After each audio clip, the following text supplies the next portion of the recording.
Coming up next, the Bookening reads Invisible Man.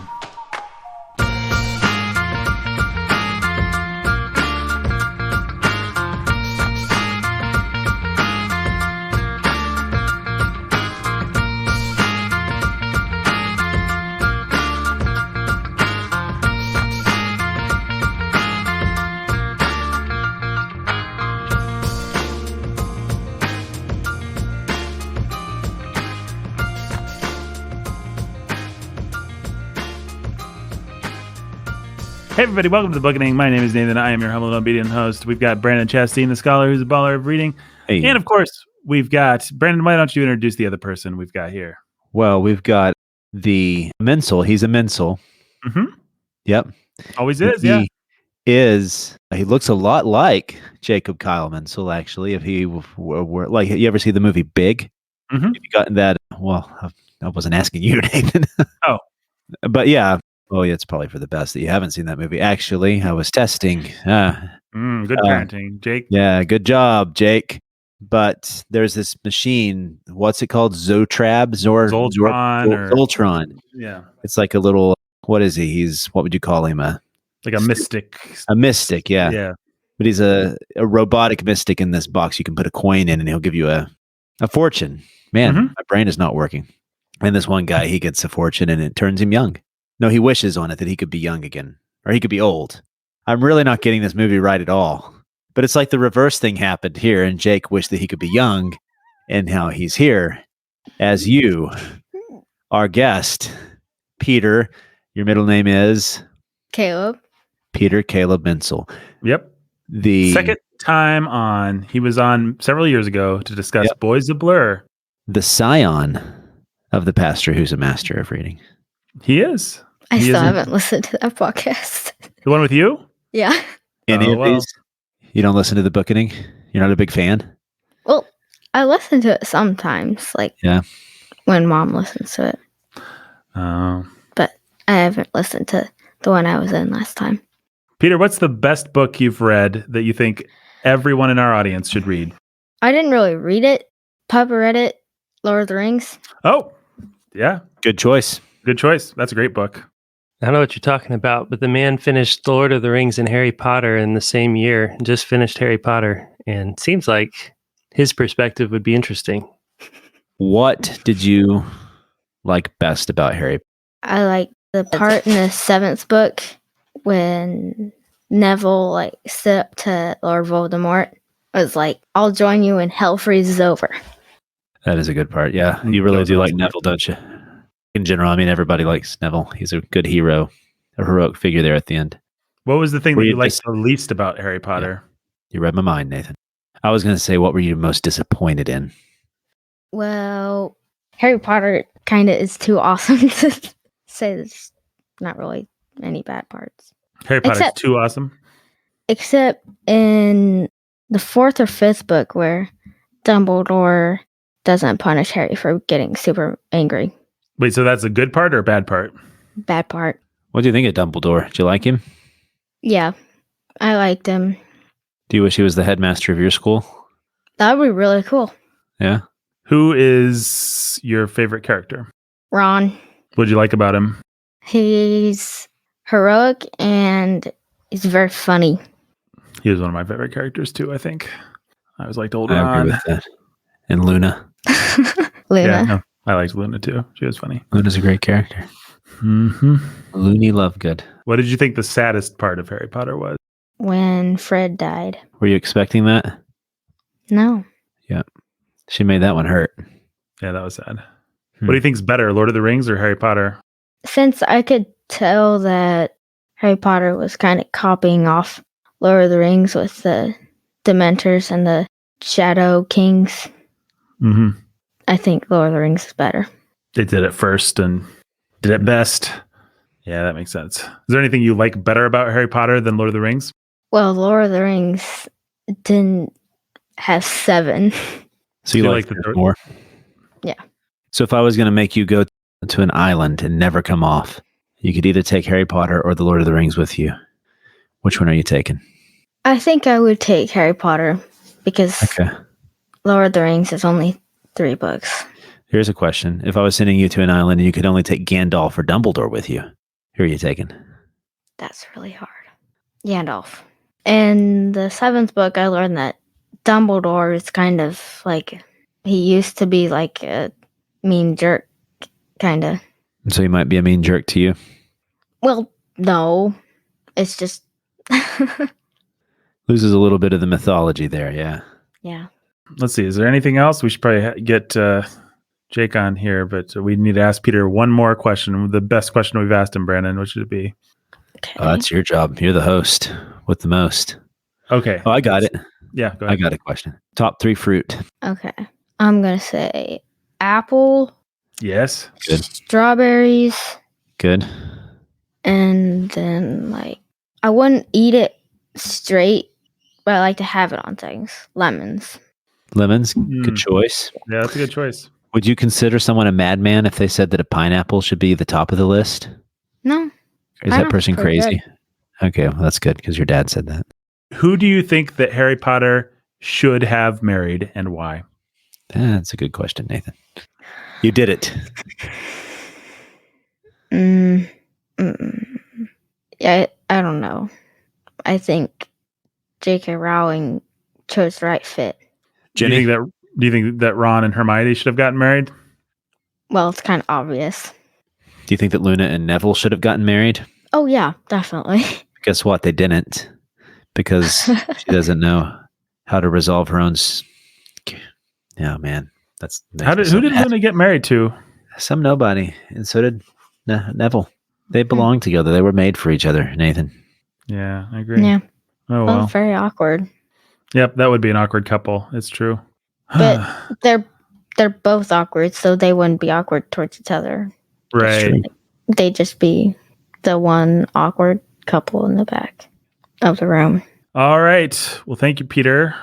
This is going at the top of the podcast Invisible Man, Part 3. Part 3? Mm-hmm. Yeah. How many parts are there? Probably 3. It's probably The whole world's going to listen to you. Yep. If you have That's one all. thing you want to say to the whole world as you sign off, what would it be? I don't know. It's a lot of people. There's a lot of people. So What do you think what do they need to know? I don't know. Maybe a piece of advice. What's something that you wish you knew? to some young 5-year-old out there listening, what do you wish you knew at 5? I would probably wish I knew how to fly an airplane. Well, there you go. There you go. Peter Mintz, go out, 5-year-old, and learn how to fly an airplane. Learn how to fly an airplane. You'll be happier. Deep thoughts. Deep thoughts. All right. Thanks, Peter. See ya. See ya. They're ready for you. Take a while. I'm glad you guys are finally ready for me. What can we say? We had a It pretty had to interesting happen mental on. It had to happen eventually? Yeah, we had to have you back on. We Yeah, having we need a to have pretty a- fun conversation there about Harry Potter and Lord of the Rings. We need to have Elliot back on for his hear some Yeah. more about the torture chamber or whatever. Well, that's in the past. Now that was the old house. That was the old Now house. we have a That's right. torture cavern. That's, I don't know. I don't think that people need to have a torture anything, really. So, in the cave that we went into Torture's recently, kind of overrated. Yeah. torture is kind of overrated. Hey, there's a T-shirt. Torture is overrated. It's not a T-shirt. Torture's That's a bad- overrated. The book. The Bookening. Torture is overrated. Just listen to us to find out more. You know, as a way of getting things out of people, I'd say torture is okay, just Yeah. pragmatically speaking. But I don't know. We're not here to litigate torture. No. We're not. Hey, we're last podcast, Nathan. Mhm.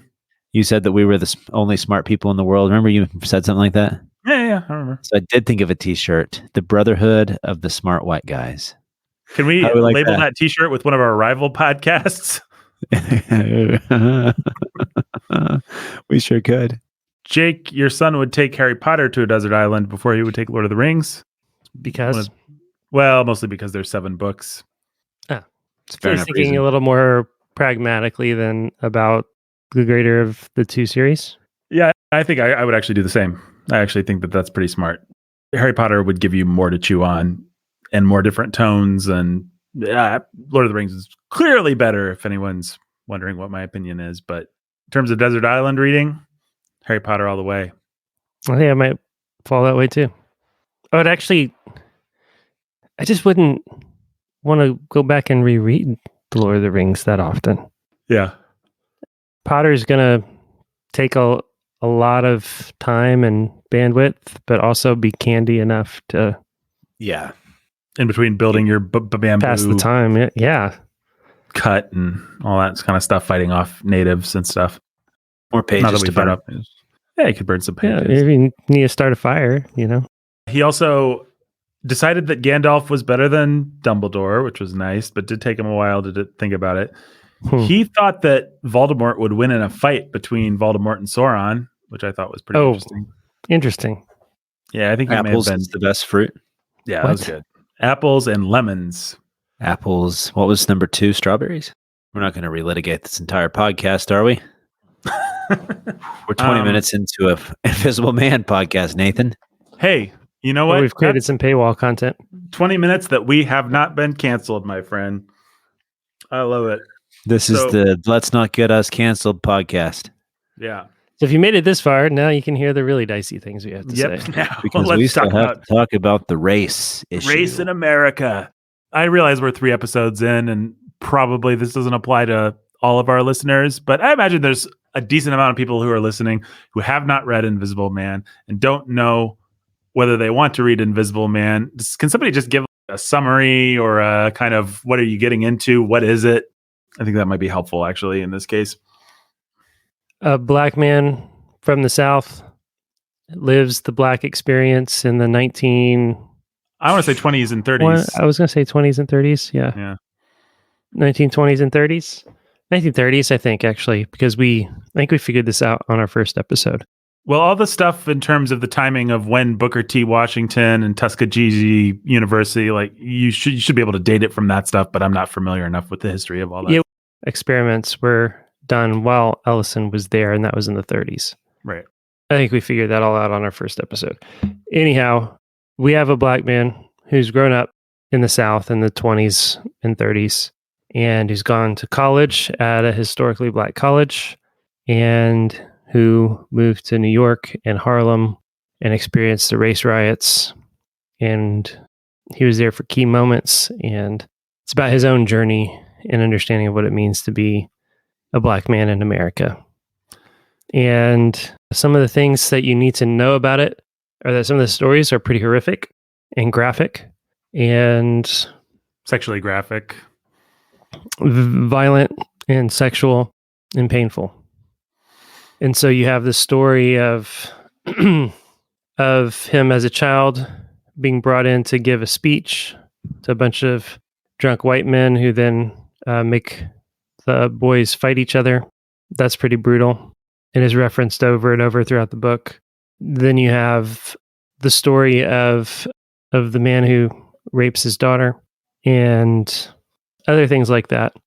Yeah, Ellison certainly doesn't pull any punches in his depiction of, there's no sainted sort of black people in this book. It's not yay, black, bad, whitey kind of. The closest you come is Mary.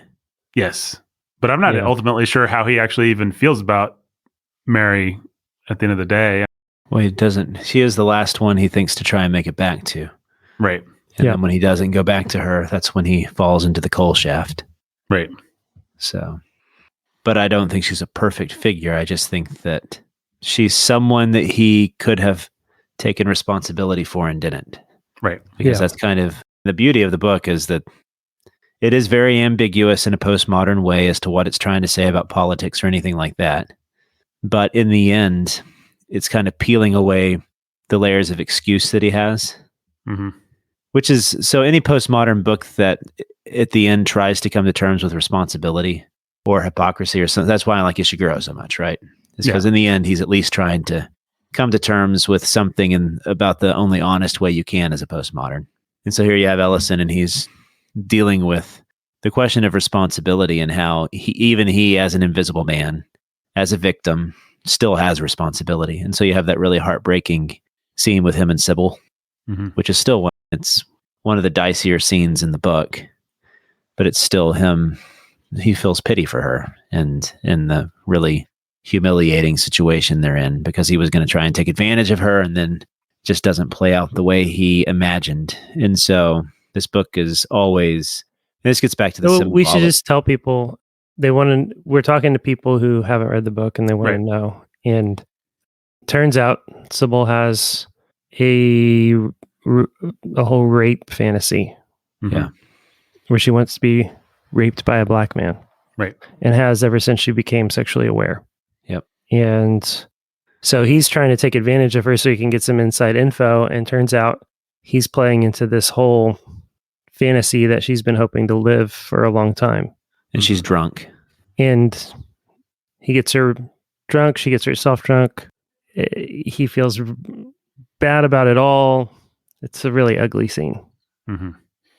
Yeah, this is the most R-rated book that we have. I think we're all probably going to recommend this. And, in terms of something that we haven't just said, like Blood Meridian, this is the hardest R-rated material I think we've covered on this podcast. Blood Meridian feels gratuitous, but some things just have to be dealt with. And I'm not going to say there aren't gratuitous aspects to this book and these stories. There are things that could be potentially defiling to people, but I don't feel like I agree with every one of Ralph Ellison's choices in terms of what to omit and what to include, but I feel like I'm in the hands of someone who is attempting and by and large succeeding at being responsible in depicting this stuff. This isn't someone who's just wanting to rub your nose in it in a squalid or wanton way. He has a particular thing he wants to get across with each of these vignettes. And you see that in the character of the narrator too. That our narrator is not perverse. Right. He has real shame and real, I don't know. He's trying to grapple with some of the hardest aspects of life. Right. Mm-hmm. And anytime he thinks he has a foothold, the sand always erodes underneath his feet.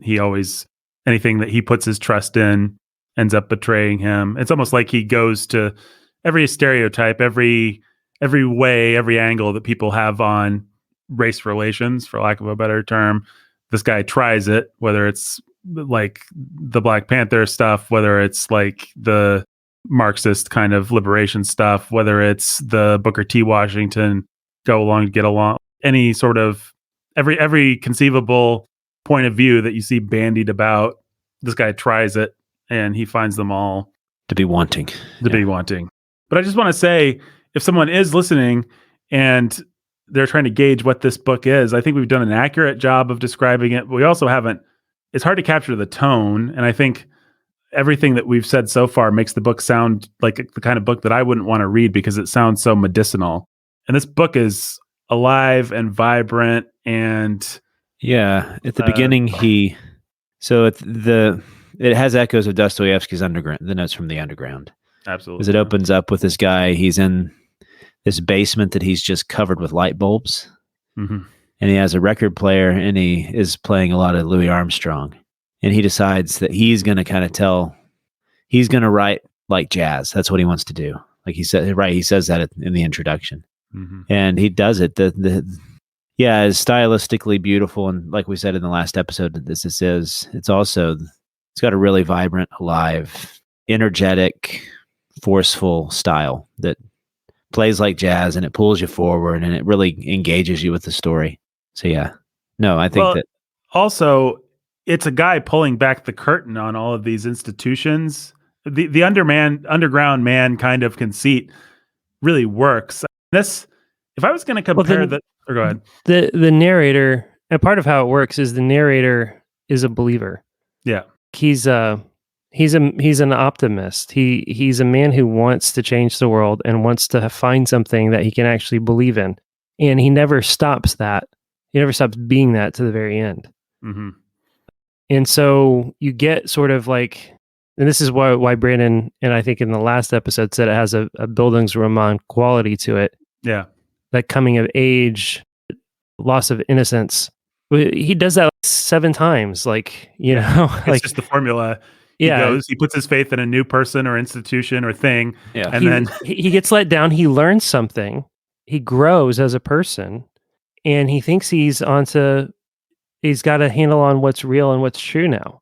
Mm-hmm. And at every level of growth, every level of being forced to deal with some hard things about reality, there's always something more Right. to it. And at the end, should I just be a cynic and lock myself in the corner of the basement or not? Because what does it matter? You can't do anything, and it's too complicated and too complex. And what am I supposed to do? I quit. Like, let's let the jacks of the world jack it around, and because that's just what they're going to do. And what are they even doing anyway? Like, who knows? Like, forget it. And then he comes kind of back around to, well, okay, but I'm still a man. Mm-hmm. And so I still have to take some responsibility for myself and other people in this world. And so it comes out of hibernation. Yeah. But that's where the book ends us, is it doesn't let us see what that's going to look like. No, and you don't know that he really knows. Like, it's a little bit of what I criticized Dostoevsky for. It's kissing the Ivan after he tells the Grand Inquisitor's story. Like, I don't know how to stand against you, but in this existential sense, I know that I can stand against you, and maybe for today, that's enough. It's that kind of thing. I'm not criticizing it for that. I don't know where else you would end this book. Well, it's sort of it's different journeys or levels that anybody can relate to, right? It's like, oh, there are people in the world that are poor. I should help them. Mm-hmm. I'm in 5th grade. I'm going to, go help at the homeless shelter and be stupid and patronizing and condescending. Oh, I learned that was stupid and patronizing and condescending. But I'm going to go give myself to serving and caring for they're like, this is all way more complicated. You kind of have to ask the question, why is this person poor? And how do you really help them in a way that, like, there's just the layers and levels as you grow and mature and understanding how to help people. They change and they change and they change and they change and they change. And there's always a point, if you're trying to be caring and discerning enough, where you wonder, well, shoot, it's so complicated. Forget it. Right? Or, well, yeah, it's complicated, but still, we got to help people, right?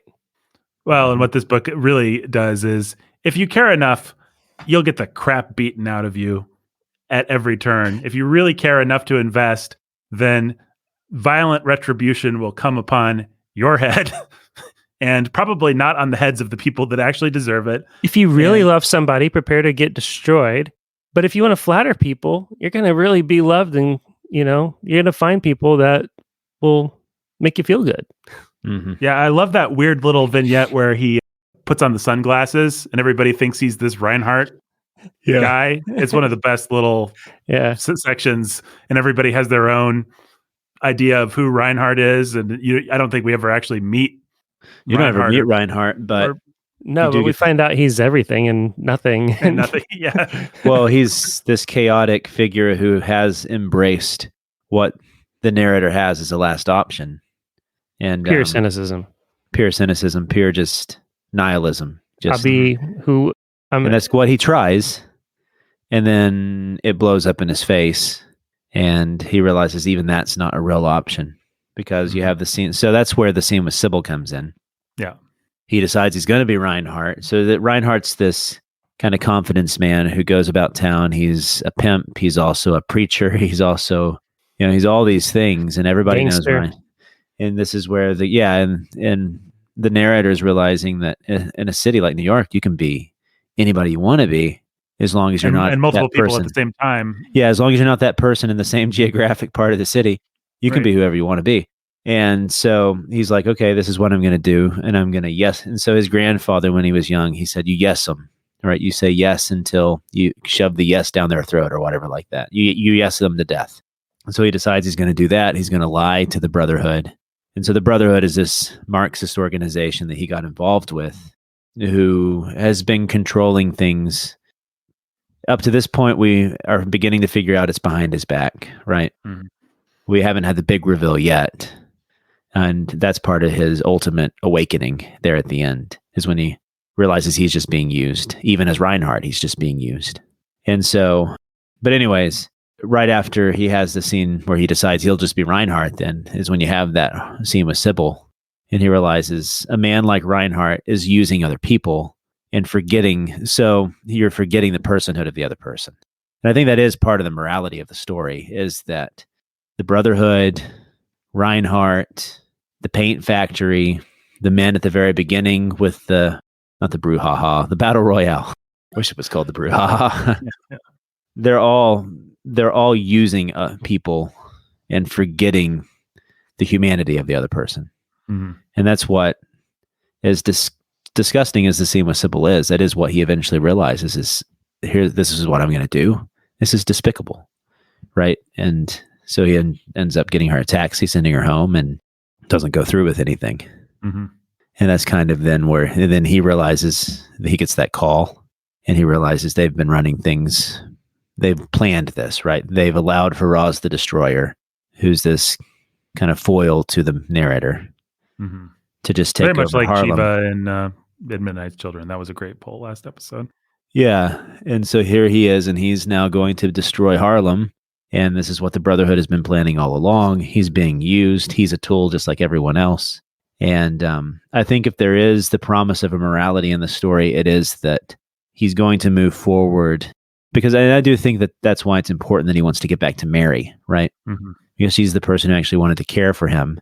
And she's someone he actually wanted to care for, I think. Right. You know, she was the closest thing he had to a mother figure in this book.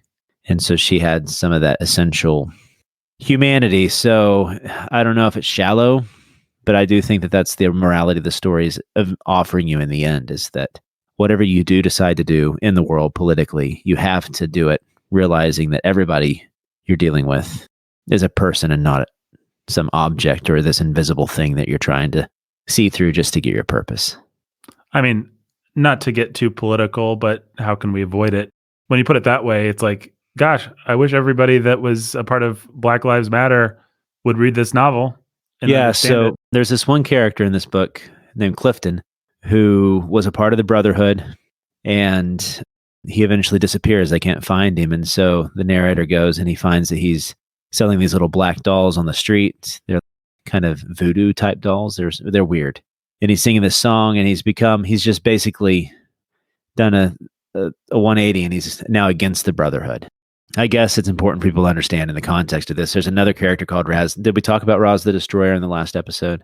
Only vaguely. He's kind of that black nationalist figure. He hates the Brotherhood because he thinks the Brotherhood is compromising with whites, and he wants to get rid of the white man out of Harlem. He wants to reclaim, this is Roz the Destroyer, he wants to claim Harlem as a black nation and get rid of all white influence. And that's what he wants. And so he sees the narrator as a traitor. And so Clifton, this character who was a part of the Brotherhood, you find out that he became disenchanted with the Brotherhood. And so he's now selling these things on the street. The narrator approaches him, and a cop eventually comes in, and Clifton runs, right? And there's eventually a confrontation with the cop where Clifton, an unarmed man, gets shot and killed, right? And this ends up causing the riots that occur. And so obviously you can't read that scene without thinking that, man, nothing really has changed. It sounds exactly like George Floyd, right? Mm-hmm. And so I looked it up, and of course there are all sorts of articles, George Floyd and Invisible Man, Black Lives Matter and Invisible Man. And I would read them, and that all they would just make such cheap ties to this novel, talking about, Ralph Ellison years ago, he told us all that, the black men in America are invisible and we just don't see them. And I just wish that we would read Ralph Ellison again today to realize that black men are invisible and we just don't see them. I wish that we would read Invisible Man to see how crappy Marxist organizations dehumanize people. And that's the frustration, because it's doing with Invisible Man exactly what Ralph Ellison was concerned they were doing with the black people, right? In other words, they're looking through the novel just to get at what they think is useful, but they're not actually reading the novel. They're not actually using the novel. They're not actually getting anything out of it that's useful for them and would be helpful for them. Does that make sense? Mm-hmm. They're not getting out of the novel what they should be getting out of it, which is that Marxism has no solution for the world. Anyways, I thought that was full of irony. Yeah. Well, it's impossible to discuss this novel without discussing it. I do want to say, more broadly speaking, though, I still don't think we've quite captured, for me, maybe I'm crazy, but if this novel, in terms of tone, in terms of how this novel actually feels when you're reading and the excitement that it generates, just as a piece of literature, if a director was going to direct the movie of this, and I think there is a movie from a long time ago of this that I've never seen. I think that I read somewhere that either Netflix or Amazon has an upcoming project where they're going to make this into a serial. Well, they'll probably screw it all up. But they will. I think if you're going to do it, though, what you don't do is get the Prestige Academy Award bland guy to do it. What you do in order to capture it properly is you get the Wachowskis, or you get David, what's his name? Fincher, Fight Club era David Fincher, because this novel has that kind of weird underground man channeling the zeitgeist, seeing glitches everywhere in the Matrix kind of feeling and excitement to it. He's stripping away reality. There's a metaphor that I love early on in the preface when the narrator's just kind of rambling underground man style. And he says he smoked some dope and then listened to Louis Armstrong, and suddenly he was just ahead of the music and just behind the music. And he says that being an invisible man, you always have that feeling as you go through life that you're either one step ahead or one step behind, but the one thing you're not able to do is be in perfect harmony with everyone else's melody. And that's what I think this novel actually, it has these set pieces that when you describe them sound very socially conscious kind of, but when you read it, it reads much more like you're tapping into something mythic or something, I don't know, it's much more Campbellian or Jungian or whatever than it is some boring litany of socially conscious things. So I don't really even know how to articulate that, but I just want people to be excited to read this book and not think that it's homework, because it's not. Yeah. I don't know. What else do we need to say about Invisible Man? I don't know. We all agree that the artistic value and the message that it has outweighs the content. For an audience of a certain maturity, this isn't a book I'd give to a high schooler, I don't think. No, I imagine it probably does make it onto a lot of high school reading lists just because, of course, it unfortunately does. I mean, we can warn people where the scenes are. It's the first 2 chapters, basically. Chapter 2, I think, is when he takes Mr. Norton on the drive. The battle royale, they have the blonde that's there. The white guys have that blonde. Yeah, I forgot about her. But that's not really much anything there. But then you have the scene with Mr. Norton, and that's just the father telling the story. So it's more just the horror of listening to him tell the story than it is anything explicit, right? But it's all heavily. Pretty evocative. There's a lot of stuff that's very heavily implied that's pretty disgusting and depraved. Then you have the Sybil scene. Yep. I'd say if you read Midnight's Children, you're probably not going to be any more horrified by things in this than you were with things in that. No, I'd say you'd find yourself in the hands of someone that feels a lot more responsible than Salman Rushdie does when it comes to handling. Has a stronger moral compass. Yeah, that's what I was thinking. He's willing to, he takes you to dark places, but the things he is exposing and talking about are pretty dark. So, yeah, I don't know. There's certain small choices within paragraphs or things that I might quibble with, but overall, the scheme of the book, I don't know how much I'd quibble with. Mm-hmm. The nihilism of this book is really intense. He comes away trying to give you a message of hope, mm-hmm. and I don't buy it. And I don't believe that Ellison buys it. I think he's a pretty convincing nihilist. What exactly does he believe you can hope to change? Yeah. I mean, it is kind of an empty offer there at the end, that if you just think about the other person as a human, that's going to do you any good. I don't know that I've read a book that has made me, at least in recent memory, that has made me more glad to be a Christian than this book, because he really, I think, runs you to the end of your rope. Mm-hmm. There really is nothing you can do. It just doesn't matter. You can be the hopeful, starry-eyed dreamer optimist all you want, you're going to get chewed up and spit out and used. And you're going to do nothing except maybe some inadvertent evil along the way. Yeah. And maybe one or two meaningful to you interactions with another human being. And we're preaching through the Sermon on the Mount right now. And in the Sermon on the Mount, Jesus is calling us out of all of it and freeing us from all of it to be part of a different kingdom. And that's how I finished that book, just being grateful that I'm a part of something different. Mm. that fitting in and finding my place in this system in the world isn't something I have to do. Right. And it's not how I affect change. It's by being a part of God's kingdom and being liberated from it, to live differently, to think differently, to love differently.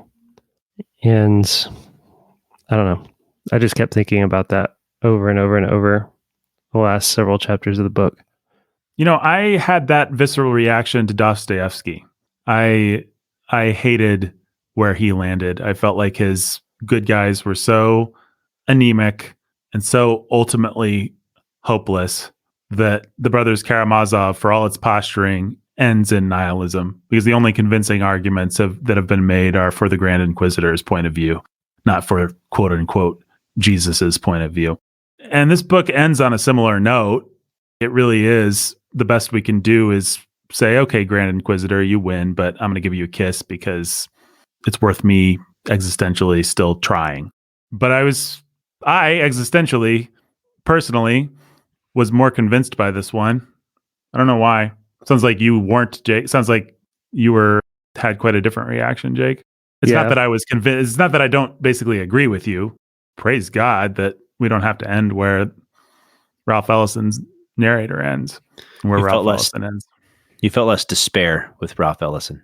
I felt like, maybe it's just the difference between enjoying the artistic performance enough, and that might really be all it is. But it's like there's such life and vibrancy and humor in the vignettes, as nihilistic as they ultimately are, that it sort of makes me think maybe life has some vitality and vibrance and humor to it, where Dostoevsky reads like a slog. See, that's it for me. Dostoevsky paints a black and white, two-dimensional paper world with paper people. And so I don't believe anything he has to say. Right. And I don't care about what he has to say. His Grand Inquisitor stuff, it just doesn't bother me. He's a paper tiger. Mm-hmm. When you show me you can engage with real people in the real world, then maybe I'll listen to you.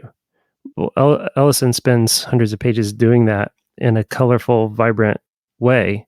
And then his conclusions at every point along the way, to me, just ring all the more true. They're more compelling. They ring all the more true in a way that Dostoevsky just can't or doesn't resonate with me as much. Right. And so I think similar experience, but different weight in how it hit. Well, for the same reasons, just read differently, I guess. So people don't get to participate in every aspect of this podcast because they don't get to participate in facial expressions and stuff like that. I've been trying to figure out what you've been thinking, Jake, for the last 40 minutes. Is that what you've been thinking? Basically, just like, do you want to push back and say, maybe this isn't a novel to read, actually, or maybe this is just let's not lavish too much praise on this nihilist's work or something? I don't think I'm ready to say that. I don't think that putting this book in the hands of the BLM protesters is a good idea, because I don't think that it leads them anywhere but blow it all up, actually. Yeah, no, I agree with that. I think it leads to Ra's al Ghul or whatever, Ra's the Destroyer. Right. I don't think that's what Ellison was trying for, though. I think he has incisive criticisms of BLM. I don't either, but I don't think it leaves you in any other place. I don't think it gives you anything else but to just be Ra's. If you're us and you want to understand what's wrong with BLM, you could do worse than read this novel. Will you give it that at least? Sure. If you're somebody who wants some handle, go ahead. You don't think it has any solutions, and I agree. I think it gives you Ta-Nehisi Coates. That's what I think. I think it gives you Ta-Nehisi Coates. What's his solution? Reparations. Reparations. You think that's where Ellison lands as reparations? No, I think that's where I think a bright black man who has tried to grapple with all the layers of power and systemic everything at every level being impossible to navigate. It leads you to something like systemic racism. It's all got to be deconstructed and reconstructed. And Ellison told us that there's nothing you can do about it, but I'm going to come up with a solution, and my solution is going to be, let's not just tear it all down, but let's build it back up in a completely different way. Let's have reparations. Let's figure out something that's equitable, and let's deconstruct the white out of everything, because that's the problem. So we read Between the World and Me, the Ta-Nehisi Coates book, back around the time that I think the Black Panther hit. And maybe and Letters, maybe a different one too. But yeah. Yeah. We both I think I read two. For a podcast that we ultimately didn't do because we decided we couldn't wrap our heads around it, or just, I don't know, variety of factors went into making that decision. But Ta-Nehisi Coates, what I remember about reading him, and for people who don't know Ta-Nehisi Coates, he's, how would you describe him? He's just one of the foremost writers and popular thinkers on race in America, right? Yeah. And he's a black man. And I remember comparing his book to reading H.P. Lovecraft, because H.P. Lovecraft writes about these monstrous deity-like god monster things that are going to destroy the world, and there's nothing you can do about it. And that's what I take away from Ta-Nehisi Coates when it comes to race. There is systemic racism. I, as a white man, cannot repent of it because it is inside me, and it doesn't really matter what I do. It's been internalized to the point it's in my bodies, or in my body. It's in my action. There's nothing I can do about it. There's nothing that he can ultimately do to stand against it, because it's all so systemic and it's also internalized that even reparations are kind of actually, yeah, okay, that's where we have to land. But ultimately where we really have to land is just, this sucks. I don't know. Obviously, that's not what Ta-Nehisi Coates would say if we were interviewing him right now, but that's what I think any well-intentioned thinking person is actually going to take away from the book if they take his premises seriously. I actually don't feel exactly the same way about Invisible Man. I think because it has such an incisive criticism of the whole Marxist scheme for societal improvement, which is something that Coates and all these guys, it's where they tend to end up landing. They would be Marxists for sure. Yeah. Yeah. Yep. I mean, and so it's one step ahead. So if anything, you could argue that it's more nihilistic. At least it's equal opportunity. Everyone sucks in a way that actually the modern movement isn't. But then the fact that he does end on the narrator having to take personal responsibility does feel different than where the modern Black movement, I don't know, these things are so hard to talk about, but I just see victim culture when I see BLM, and that's actually not what I see in Ralph Ellison. This is the story of the system is utterly corrupt and anything that you do will fail and all the different solutions are stupid. That is there, and it is depressing. But the answer isn't, so go out and take what's yours. The answer is, okay, so we have to try again, which to me does feel a little bit different than the nihilism of Black Lives Matter. I don't know. Maybe I'm crazy. Maybe it just hit me that way. Maybe I was just in a different frame of mind when I read it. I don't know. I don't know how to even litigate it beyond just saying that's what it left me feeling. Well, I think what happens with this novel is that since you have all this symbolic myth making that's happening here at the end, he's giving you the impression that he's got something in mind. So he's talking about the pattern and the chaos. What he's exposed to you is that we have all these ordered lives and we have this way of understanding the world, and he's seen the chaos under it all. And he's made sense of the chaos for you and that it's there. And now hopefully with that discernment to be able to smell the death and everything, I think that's what he kind of says there at the end. Mm-hmm. That you can then have the discernment to go out and make actual real choices that aren't full of hypocrisy and lies. But And so there's a sense of hope. There's a sense that he can become reborn again and have some sort of meaningful purpose, because he says even an invisible man might have a responsibility in society, right? And that's one of the last things he says in the book. And it all sounds good, right? So it does have a sense of hope that a nihilist usually wouldn't have. But I'm with Jake in the sense that trying to then, and I think he leaves you there because he wants you to try and figure it out yourself. That's what he would say. But I'm with Jake in the sense that I can't imagine what it would be outside of the systems that he's already been criticizing in the novel.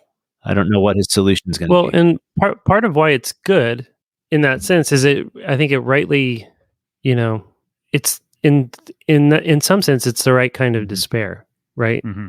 It's all right, burn it to the ground or turn to Jesus. There really isn't anything left for you. Right. You get the feeling that if reparations had been a major part of the conversation when Ellison he would have figured out how to deconstruct that too. Yeah, and how to show how, and that would have been another hypocritical, stupid, violent stop on our hero's journey. Right. And so, yes, I think maybe I'm just grooving more on the right kind of despair. It is. I mean, for whatever reason. It feels like the Camus, in the end, what matters is you have to imagine Sisyphus smiling. Isn't that what he says at the end of the myth of Sisyphus or something? Right. And yeah, sure, this is the way the world is. It kind of feels like what Ishiguro is too. And at least, these feel like if you're going to be a postmodern and you don't have any hope outside of becoming a ruthless Raz the Destroyer, this kind of is your solution here. Because Ishiguro he is similar to Ellison in the sense that he just drives he goes at the same question over and over again. Hypocrisy, our unwillingness to deal with it. What does that leave us with, right? And in the end, he doesn't really have solutions for us other than the fact that he's just really, really good at exposing the problem. And I think Ellison's in the same camp. I don't think he has any solutions for us.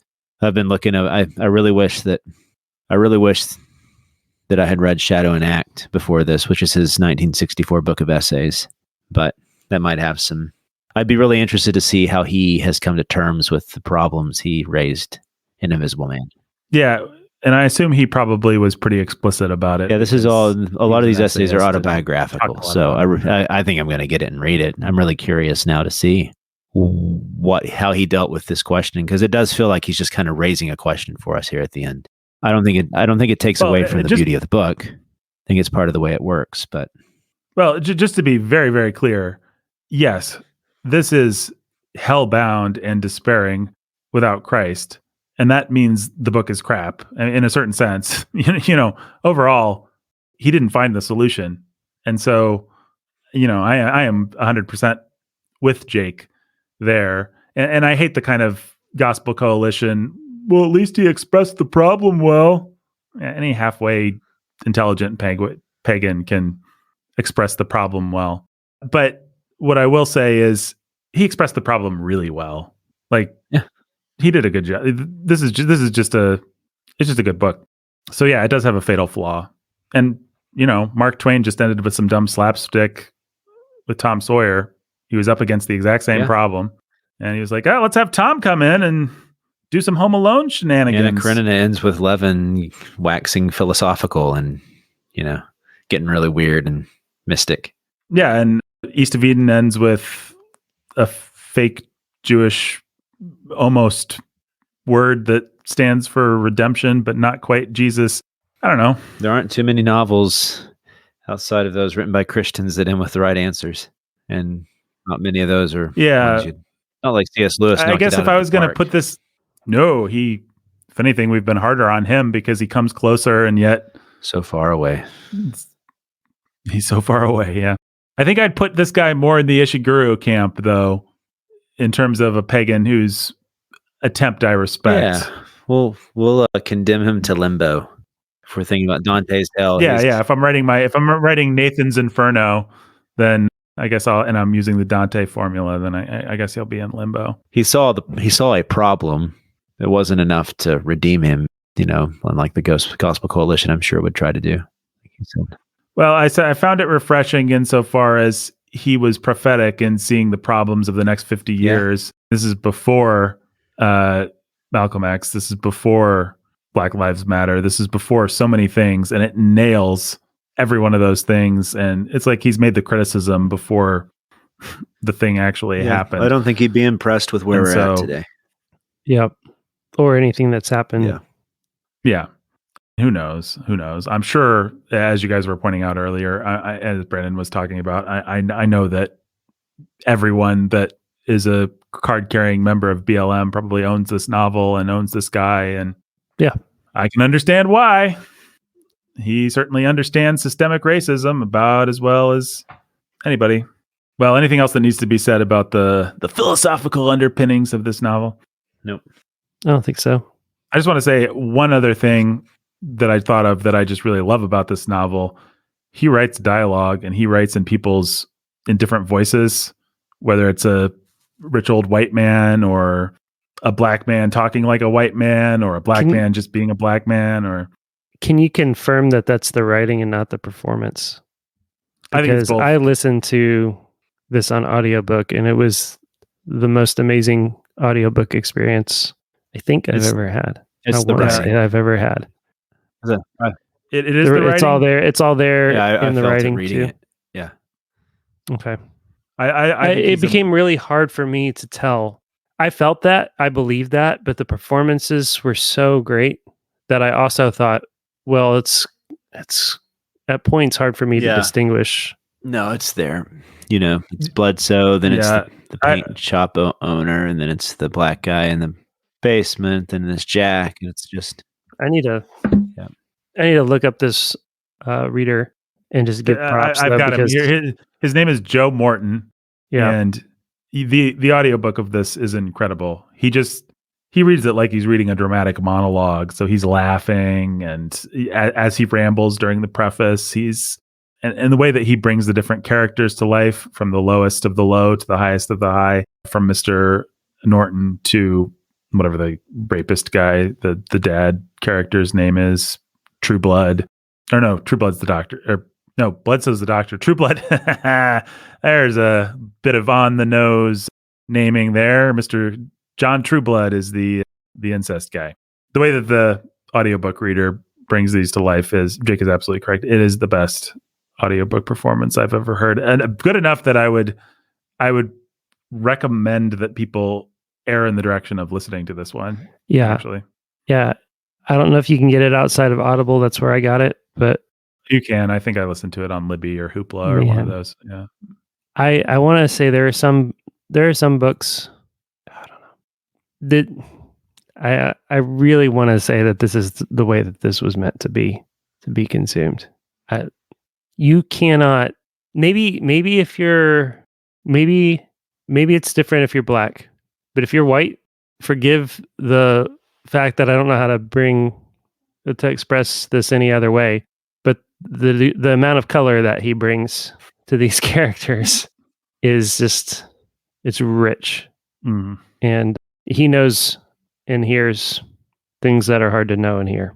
Yeah, it adds a lot. Fun fact, I looked up the author on Audible. His top, outside of The Invisible Man, his top rated performance is The Water Dancer. On Easy Coats, yeah. Yeah. There you go. I'm sure he brings that to glorious life. He also does Juneteenth by Ralph Ellison, an adaptation of Star Trek Deep Space Nine. Nice. And a bunch of other things that you've not heard of. And some that you have. Cool. Stephen King. What Stephen King does Anne Rice. Nightmares and Dreamscapes. Oh, cool. Classic short stories. The Neil Gaiman thing. Anyhow, tremendous reader. Yeah. And part of I think the greatness of the performance is at any speed. It sparkles. So there are some performances that if you speed it up, it sounds you lose stupid. a lot. You lose a lot. But there's some performances where if you play it at normal speed, you lose a lot because you're like, come on, hurry up, Jeremy. Wow. Yeah, tremendous audiobook. But I do think it's all there in the text. I think he's one of the better dialogue writers that we've read.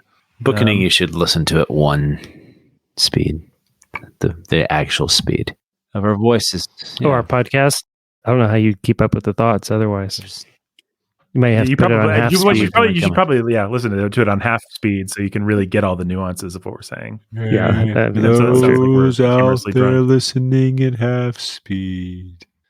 This book is like the Matrix.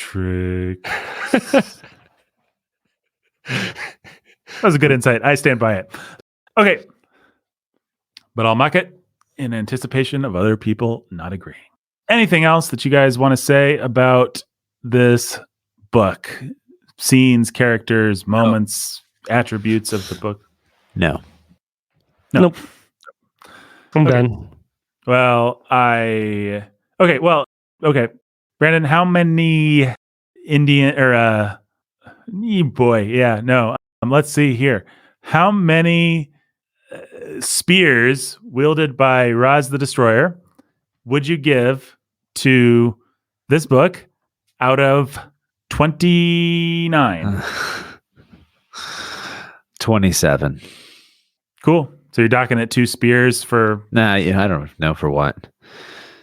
It's some of the scenes that could have been... could he have, though?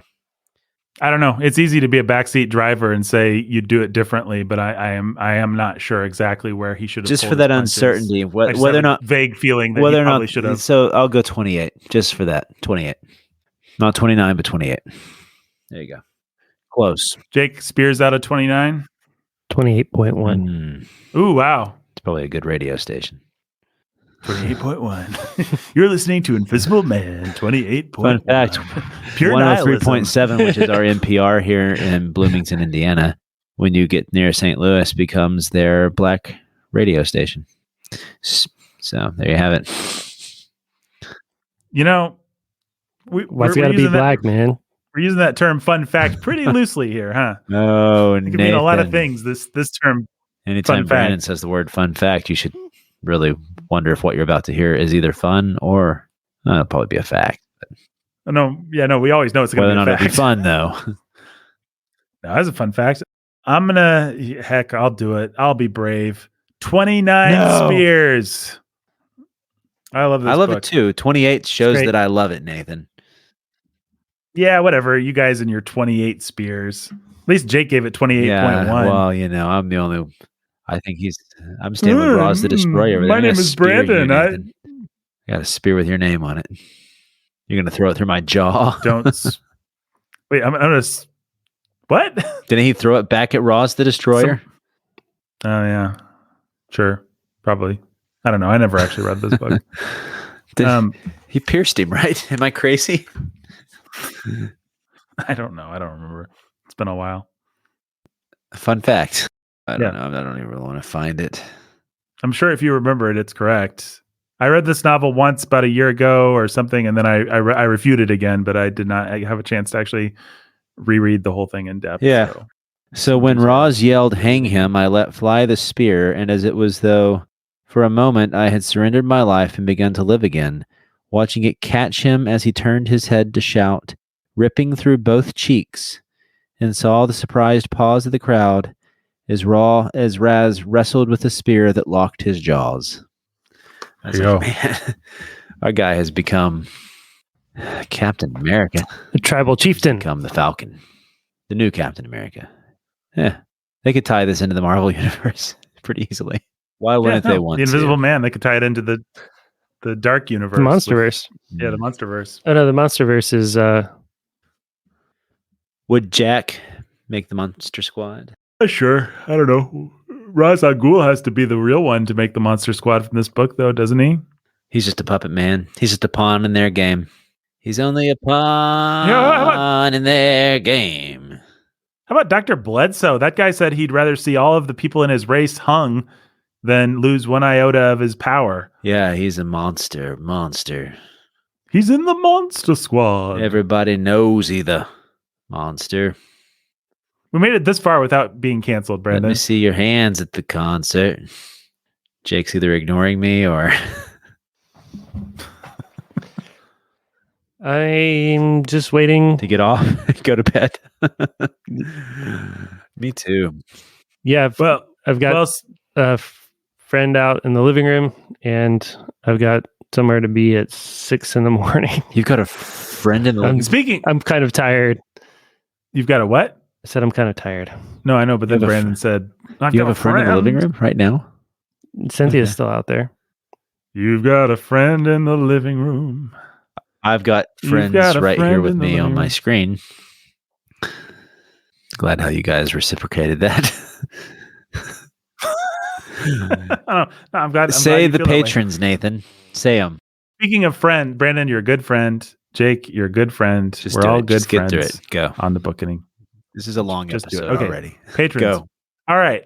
Everyone say one wise thing Dracula. about Just go. Dracula. race. Frankenstein. Dracula.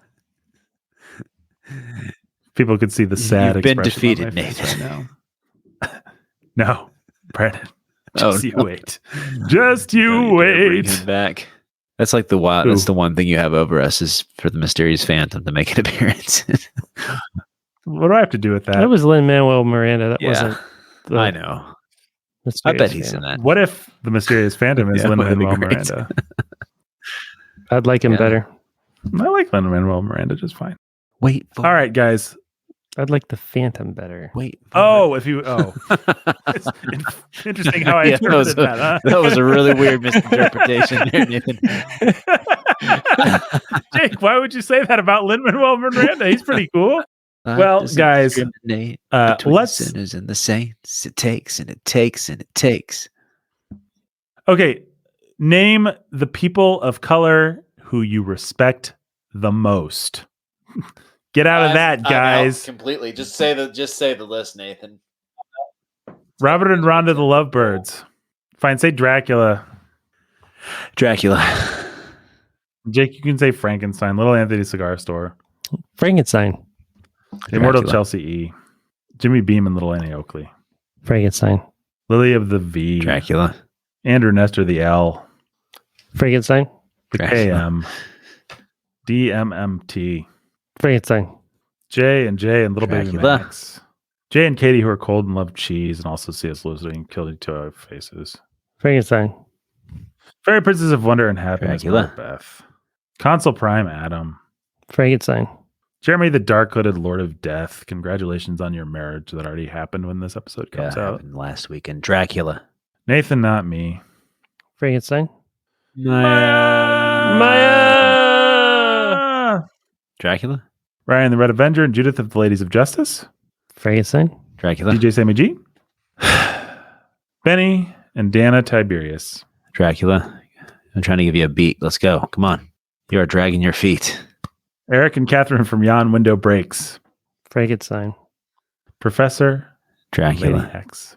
Lavender's green, Dylan. Lavender's Lavender screen. blue. Lavender's green, Dylan. I love you too. I love you too. You're exacting your revenge by making this take forever, aren't you? I would never do that. I could just You know, log revenge. off. No. Fine. Noah Constrictor, Maricheap, the fair and fragrant maiden Chloe, Anthony who's cold and hates life, liberty, and the pursuit now of you make me cheese. sad. Now Jujutsu Kaisen, Dracula. Texas Ranger, Rachel. Midnight Dracula. Ninja Ellen, Return of the Dracula. Jedediah, Jay of Rack and Ruin, Timothy the Writer at Dawn, Eric and Kate, the Camp Champ Kings who are warm and love bees. Maddie. I'm the only one who's committed to this now. Jake is Sweet gone. Jamie Sunshine, Dracula. Tyler, the Keeper of Eternal Darkness, and Laura, the Keeper of Dracula. Eternal Life. Dracula. Or Light. Cold Steel Cody. Dracula. Jacqueline the Librarian Dracula. Barbarian. John Bombadilla Bomb Diggity and Captain Dracula. Tennille his mate. Dracula. Saxophone Alex. The other, they're all just Dracula. The other Saxophone Alex and Dubstep Dan. Dracula. Ryan the Terror of Texas and Eric of the Cream and Crimson who are close second the cold please Dracula. and cheese. Ben and Solo and Kylo Ren. John the Dracula. King of Chaos. Matthew the Dracula. Mind Flayer. And are you okay? Dracula. Get your gun. Flight of the Valerie. Dracula. Thor Ragnajosh. Dracula. Stephen ... Dracula. And can I get a Frankenstein for Peglodon? Dracula. Wow. I feel like this podcast is ending on a nihilistic, hopeless note. Frankenstein. Do it.